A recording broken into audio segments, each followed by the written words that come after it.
You ask Tiger to solve. This deals with linear equations with one unknown. The final result is z equals 11. Let's solve it step by step. Simplify the expression. Expand the parentheses. Simplify the arithmetic. Group like terms. Simplify the arithmetic.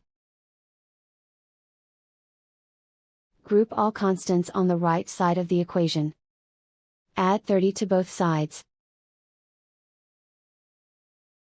Simplify the arithmetic.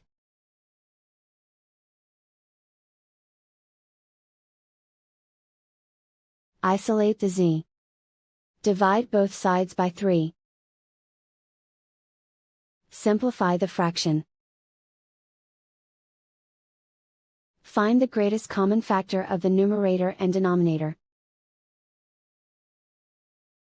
Factor out and cancel the greatest common factor.